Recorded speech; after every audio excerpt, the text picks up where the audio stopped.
This morning, 4 U.S. Senate Republican candidates take the stage. What topics took the spotlight during last night's debate? Then plans to limit capacity at future Ocean Boulevard restaurants moves forward, but not without backlash from the community.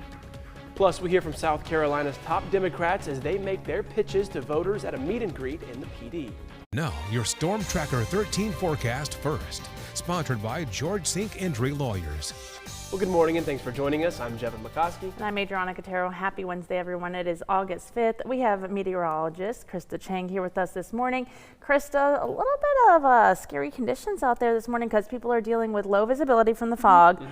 Wet roads from the rain. I know we all had that driving in, so I know it's still sticking around right through the morning. Throughout the morning's really going to stay till about 9-10. It does wrap up a little bit though for lunchtime, but we're also seeing lightning too. It's a handful. Lightning. It's not widespread, but a few of us, especially at the coast, are getting that right now. You'll notice it on our radar and satellite. Most of that activity really just staying towards the coast. Parts are slowly starting to move a little bit closer towards Lumberton and Marion. But if you're waking up early this morning, regardless of where you are, you will get that chance for some scattered showers and storms. Most of us will continue to clear out though for the second half of the day. We trend just a little bit drier and we really look to dry up though as we head into Thursday and then again for Friday with only afternoon chances and not as widespread as what we have been seeing.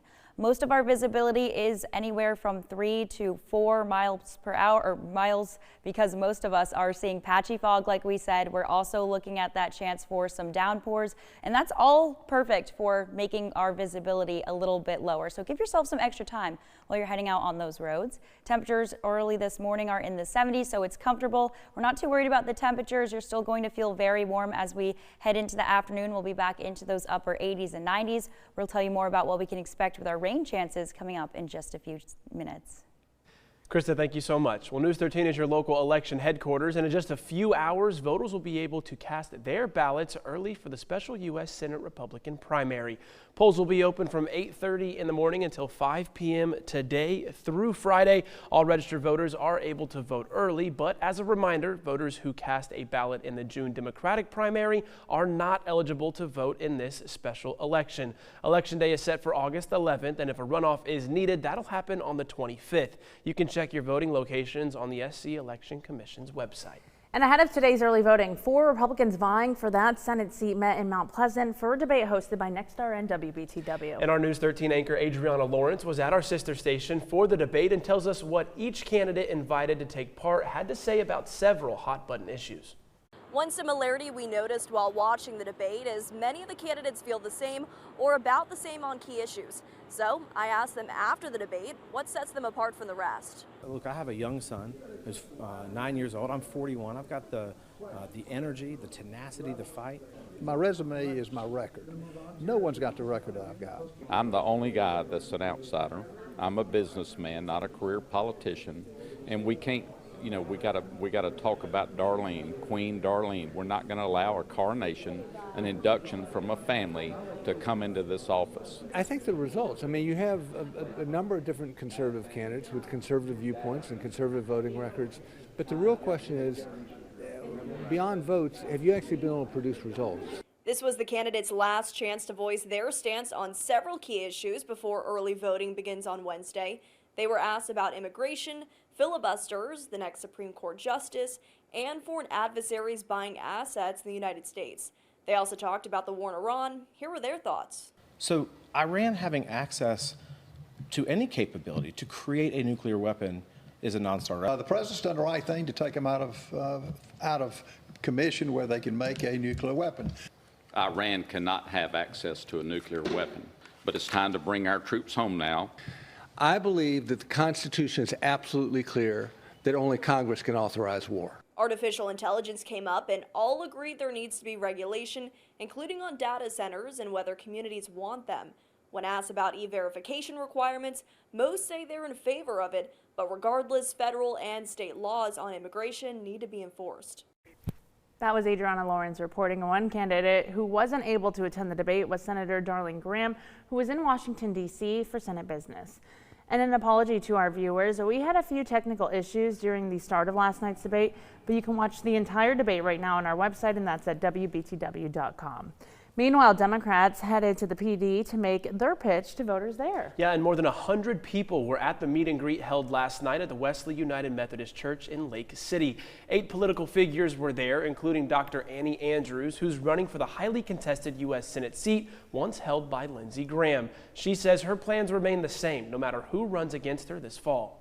You know, who I'm running against changed, but who I'm running for didn't change. People who traditionally have voted for Republicans understand that their party has left them, and they're looking for alternatives. And if we as Democratic candidates don't show up and pitch our case to them, then they're never going to know who those alternatives are. This year's general election will take place on November 3rd. Hear more from candidates at the Democrat meet and greet, as well as at last night's Republican debate, coming up in the next half hour. News 13 on-time traffic, sponsored by Joy Law Firm. Just call Joy.